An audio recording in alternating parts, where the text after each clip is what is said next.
Foco no Positivo, programa transmitido pela SRTV, emissora afiliada à Rede Brasil de Televisão e disponibilizado gratuitamente no canal www.youtube.com/jmeloplural, tem como convidado especial de hoje o professor Alexandre José Silva, mestre em gestão de pessoas pela Florida Christian University, situada em Orlando, com formação também em Direito, História, Pedagogia e inúmeras especializações.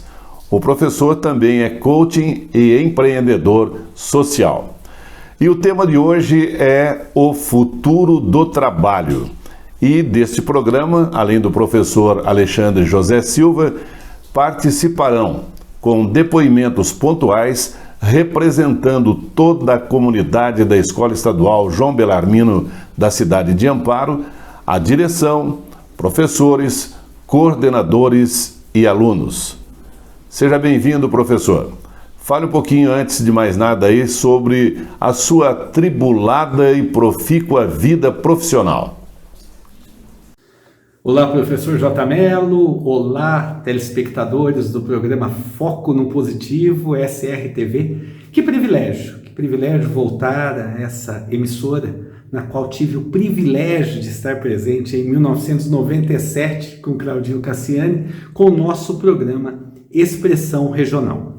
Bem, falar um pouco do professor Alexandre, nascido em Amparo, filho do seu Ulisses, que foi diretor também da Humberto Piva, em Pedreira, teve em Amparo, daí diretor do Coriolano Burgos. Foi quando eu nasci, em 1968. Eu tive o privilégio de acompanhá-lo e, consequentemente, acabei me envolvendo com grandes mestres, pessoas sábias que me ensinaram muito. E aos 13 anos eu comecei como repórter. E, consequentemente, acabei frequentando a nossa sociedade, quer seja na área dos clubes de serviço, eventos do Lions, do Rotary, na área esportiva, na área policial, enfim. Então, eu passei a conviver realmente com a sociedade desde muito cedo, desde muito cedo, né? Paralelamente a isso, eu fui estudando, tá? Eu fiz Direito, fiz História, fiz Pedagogia, fiz várias pós-graduações nas mais diversas áreas e algo muito marcante foi o mestrado em Gestão de Pessoas pela Florida Christian University, situado em Orlando, lá nos Estados Unidos, e o meu laboratório foi o Walt Disney, foi a Disneylândia, né? Foi algo muito legal e lá eu aprendi demais. Também aprendi um pouco sobre programação neurolinguística, coaching. E isso tudo agregou muito valor à minha carreira pessoal, à minha vida pessoal, à minha carreira profissional. E hoje eu tenho aí a oportunidade, o privilégio de compartilhar tudo aquilo que eu aprendi para garantir, né, à nossa população aí o sucesso pessoal e o sucesso profissional. Olá, aqui é a Ana Paula da ETEC João Belarmino, sou diretora aqui na escola. Venho aqui anunciar para vocês que para os próximos anos o nosso planejamento vai envolver professores com essas novas tecnologias de ensino. A gente precisa inovar sempre e trazer para os alunos essa nova tecnologia, esse novo ensinamento, essa metodologia ativa. E aqui na ETEC João Belarmino vamos tentar trazer aí para os professores esse mais novo conhecimento. Obrigada. O professor Alexandre, em relação ao tema do nosso encontro de hoje, o futuro do trabalho, você acredita que aconteceram mudanças significativas nessa área? Olha, J. Mello, essa pergunta é muito oportuna. Mas, na verdade, estamos vivenciando uma mudança de era. Tá? Não é uma era de mudanças. O ano 2000 realmente simboliza o fim de uma era e o início de outra, né? Muitos diziam que o mundo ia acabar no ano de 2000. Realmente, 2000 tem esse significado. Na questão do trabalho, nós tivemos a Revolução Industrial, né, mais ou menos aí o século XVIII, marcado por profundas transformações que entraram no século XIX, né, e realmente nós nos lembramos do filme do Chaplin, lembra, Os Tempos Modernos, que ele questionava, né, essa revolução industrial que que realmente acabou, né, envolvendo de uma forma árdua, dura, um trabalho sem direito algum, né, oferecido aí à nossa população. Mas nós tivemos agora mudanças impressionantes, né? Nós passamos a vivenciar transformações que impactaram e que mudaram a nossa vida. Tanto é que o Peter Drucker, né, o grande nome da administração moderna, ele diz que a nossa geração não será lembrada pela chegada das novas tecnologias, mas principalmente pela possibilidade que passamos a ter de gerenciar a nossa própria vida. Isso mesmo, vamos nos lembrar dos nossos avós, ou até mesmo dos nossos pais. Eles não tinham oportunidades de seguir os estudos, muitos viviam no sítio, tinha aqueles 4 anos na mesma sala, né, em que a professora colocava uma lousa de cada lado, e era o máximo que podia chegar, terminar aqueles 4 anos, né? Então foi uma geração dos nossos avós e dos pais, às vezes, muito sofrida. Mas foi uma geração que trabalhou bastante para nos dar o mínimo de dignidade possível para que pudéssemos chegar aqui, né, terminando o ensino fundamental, o ensino médio, e muitos daqueles que estão me assistindo com a possibilidade aí que tiveram de fazer uma faculdade. Então, a partir daí, nós passamos a ter esse livre-arbítrio de buscar os nossos sonhos, ir atrás dos nossos sonhos. Esses, né, os antepassados nossos, mais recentes, eles tinham medo de mudar de emprego, né, também essa questão da carteira, com vários empregos, era a carteira suja, e eles aceitaram aquelas condições que nem sempre eram as melhores que foram impostas. Agora, neste novo tempo, né, muitas transformações estão acontecendo. E eu me lembro de um desenho que você também provavelmente já assistiu, dos Jetsons. Sabia que o Jetsons é um desenho de 1962, antevendo aí uma família vivendo no ano de 2062. Só que antes do ano 2000, tudo aquilo que estava no Jetsons, né, naquele desenho, já se fez presente. Então, lá no Jetsons nós tínhamos eles já com o celular, com a televisão LED, com o trabalho em casa, né? Tanta coisa, a consulta online, né? O trabalho híbrido. Então, tudo aqui, Alexa, né? Nós vemos hoje aí os robôs aí chegando, né? E lá já existia. Então, quem assiste aquele desenho, que ainda passa, temos aí em várias emissoras que passam novamente esse desenho, nós deparamos com um mundo no qual estamos aí vivenciando, né? Temos aí os carros voadores, os helicópteros, mas já existem aí protótipos de carros voadores, já tem o carro elétrico, enfim. Aquele mundo dos Jetsons chegou muito antes que eles imaginavam. E aí eu me lembro do Alvin Toffler, o autor da Terceira Onda, que eu até tenho aqui comigo um exemplar. Esse livro aqui, ó, A Terceira Onda, ele é uma obra realmente fantástica, que o Alvin Toffler, junto com outros sociólogos, filósofos, antropólogos, eles parecem que vieram ao mundo atual, enxergado esse mundo no qual estamos vivendo, e voltado para lá e escreveram esse livro, A Terceira Onda, em 1970. E quem lê os últimos capítulos fala, não é possível, porque eles falam de globalização, de nova era, novas tecnologias, tudo o que está acontecendo hoje, que loucura, né?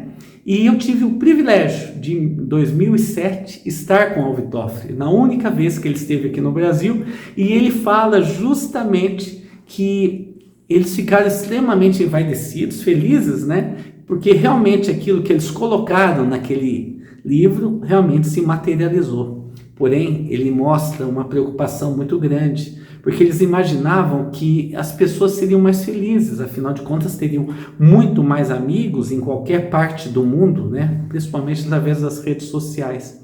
Mas ele percebeu que estamos realmente vivendo numa multidão solitária, em meio a tantos e cada vez mais sozinhos. Meu Deus, né? É verdade, porque eles não pensavam que a questão emocional, mental, espiritual não acompanhasse as transformações tecnológicas. Então a nossa vida realmente passou a ser muito complexa, passou a ser muito difícil. Afinal, passamos a ter todas as tecnologias a favor, mas ao mesmo tempo fomos criados num mundo totalmente diferente do mundo no qual estamos vivendo hoje. Então, uma frase muito marcante naquele livro do Alvin Toffler foi que os analfabetos do século XXI não serão mais aqueles que não souberem ler ou escrever, mas sim quem não tiver a capacidade de aprender, desaprender e reaprender. Então, veja, aquele passado nosso, né, nós sabíamos que não existiam cuidadores, afinal de contas, as vizinhas cuidavam, né, daqueles que moravam próximo. Então, se alguém ficasse doente, uma vizinha fazia comida, outra dormia junto, as vizinhas tinham chave de casa, né? Quando viajava, cuidava do cachorro, do gato, dos filhos. Tinha aquele que tinha carro, que levava os que não tinham carro à farmácia, ao médico, né? E eu brinco muito quando eu dou minhas palestras, que naquela época o povo tinha medo de assombração. E saía à noite e quando via alguém falava, graças a Deus tem gente. Hoje, quando sai à noite e depara com alguém na rua, fala, tomara que seja assombração. Então, ao mesmo tempo que tivemos um ganho fantástico na tecnologia, hoje nós passamos a nos distanciar, passamos a ter medo de pessoas. Que coisa, né? Algo muito, muito complexo, né? O ser humano tem medo de gente, olha isso, né? Então é um desafio muito grande aí que temos, aprender a conviver com as diferenças, né? E naquele passado, né, tinha o verdureiro, tinha o leiteiro, tinha, né, o padeiro, nós tínhamos confiança nas pessoas, tinha o caderninho que marcava as contas, pagava quando podia, né? Como falavam, né, pelo fio do bigode, né? O acordo era selado, fio do bigode. Naquela época nós tivemos aí o fax. Eu estou falando algo já um pouquinho mais recente, mas que já faz parte do nosso passado. O fax, a máquina de escrever. Imagina, eu tenho um curso de datilografia. Uau, para mim era sinônimo de um diferencial competitivo. Retroprojetor, tem muita gente que nem sabe que eu estou falando em sala de aula. E o orelhão, então, a fichinha telefônica, né? Que nossa, sempre tinha que carregar, os pais e as mães nos davam, né? Tinham preocupação, principalmente quando viajávamos, que tínhamos que entrar em contato com eles, né? Aquela televisão que ficava o arco-íris à noite, que quando ventava saía fora do ar, né? Que usávamos bombril, né? Para poder funcionar, tinha o UHF e a máquina, 12, 24, 36 poses, sempre torcendo para ter mais um número, né? Mais uma pose, né? Temos mais fotos dos nossos pais do que nossas, né? Que nós tiramos 500 milhões de fotos, aí acabamos perdendo as fotos digitais.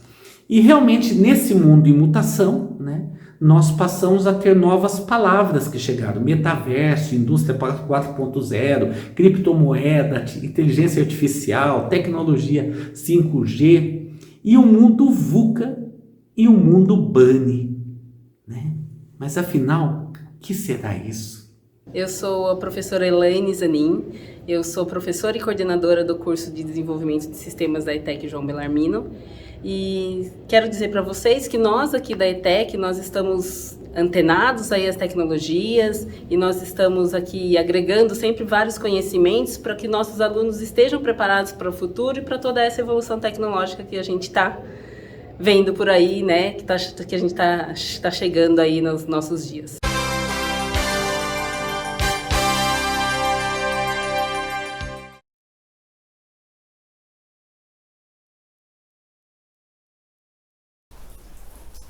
É interessante a gente observar o seguinte, ó, todo dia estamos nos deparando com palavras novas, expressões novas. Ontem, por exemplo, eu ouvi 2 termos interessantes que gostaria que você os definisse para os nossos telespectadores e também para os nossos internautas, né?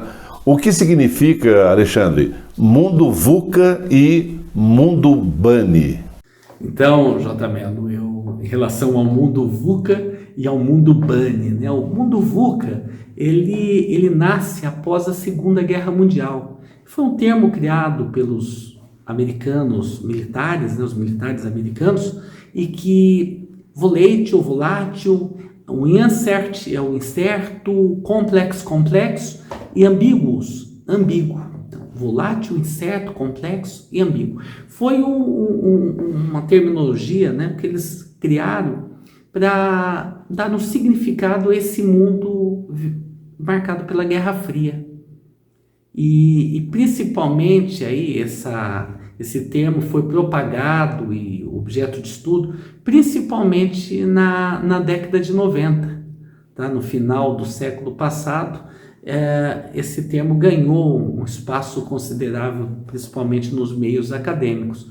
Mas com a chegada da pandemia, quem diria, né, que um vírus invisível a olho nu iria, né, fazer com que os homens se escondessem dentro de casa, passassem a usar máscara, e mesmo assim todos nós deparamos com mortes de parentes, de amigos, né?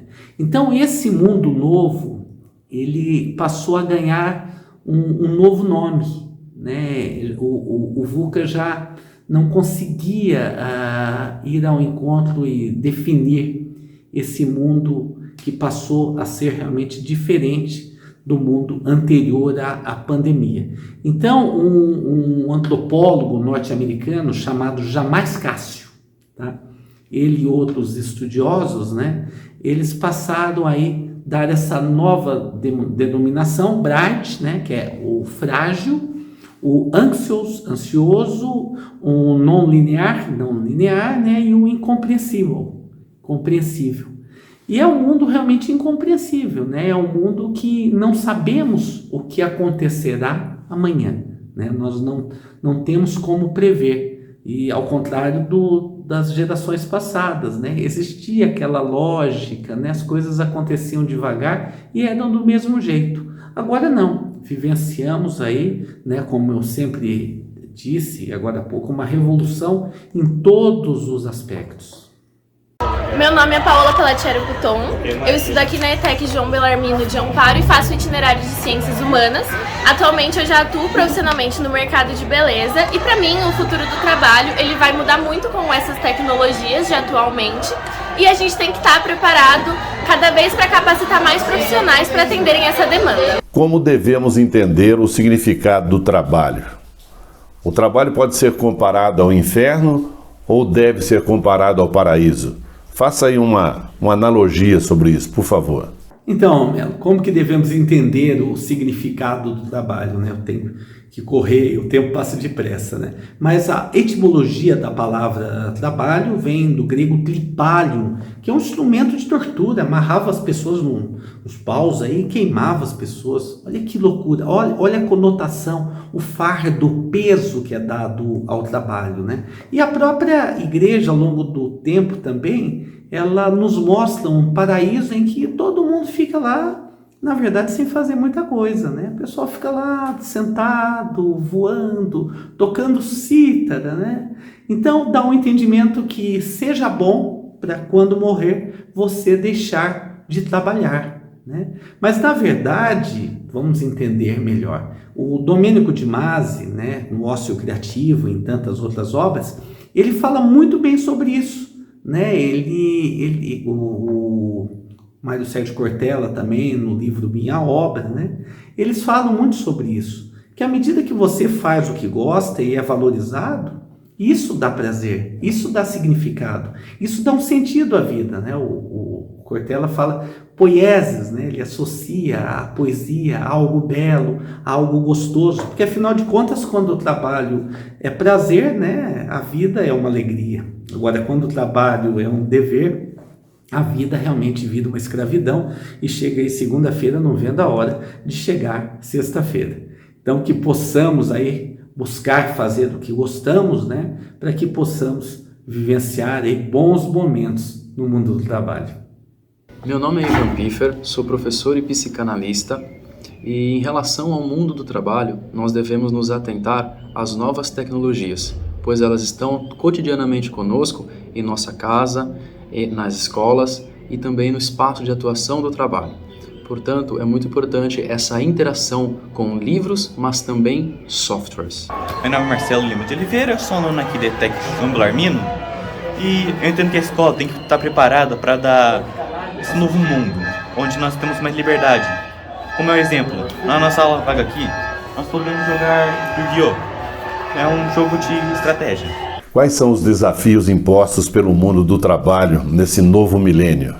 Olha, amigos do programa Foco no Positivo, querido J. Mello, realmente os desafios aí para esse futuro que já é presente, realmente são muitos, né? Esse novo trabalho vem ao encontro de um termo usado também pelo Karnal, Lernability, né? Que é a capacidade de aprender. Realmente hoje, mais do que em qualquer momento da história, nós precisamos nos apropriar de competências que nos levem a lidar com esses desafios que são impostos pelo trabalho híbrido, home office, né?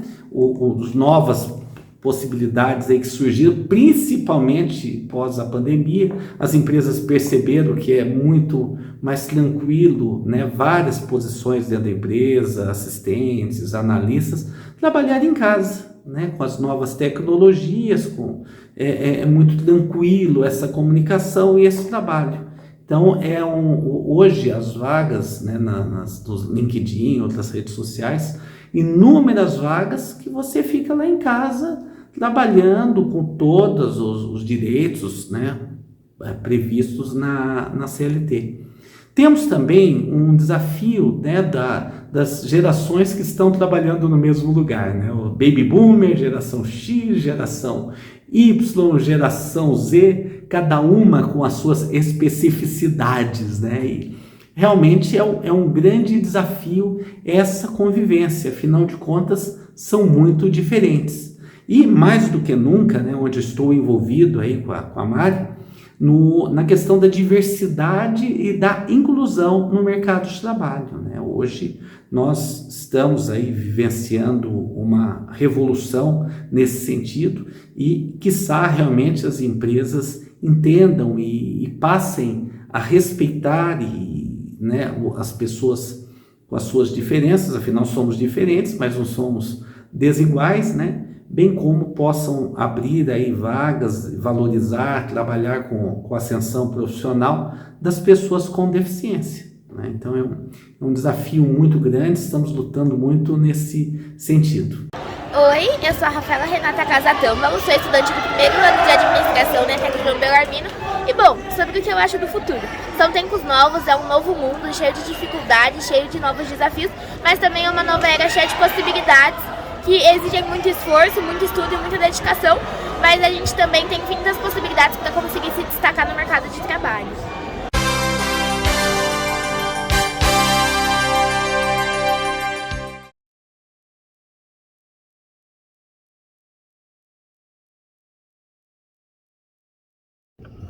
Olá, meu nome é Rubens, eu sou professor na ETEC João Belarmino, na área de Tecnologia da Informação.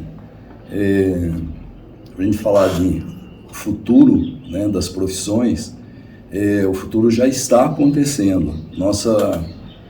A influência, né, da tecnologia da informação nas profissões é assim uma coisa, né, que está impactando demais, né? Haja visto esse momento que nós vivemos da pandemia e quanto nós aprendemos, né, a utilizar a tecnologia da informação. Isso daí chegou para ficar, né? Não tem mais volta, né? Então é isso. Quais são as competências para se dar bem no novo mundo do trabalho, no mundo corporativo? São muito mais exigências do que antigamente? Em relação às competências para se dar bem no novo mundo do trabalho, olha, há pouco tempo atrás falava no chá: conhecimento, habilidade e atitude, né? Então, nos cursos de administração, falava sobre essa necessidade de se apropriar de conhecimentos, né? E poder aí, através do marketing pessoal, né? Do network, a questão do planejamento estratégico e usar essas ferramentas para que pudesse, então, se dar bem no mercado de trabalho. Mas hoje, mais do que nunca, nós temos aí um termo novo, as soft skills, né? Essas competências emocionais, competências comportamentais imprescindíveis para se dar bem realmente, né, neste mundo novo que chegou para ficar.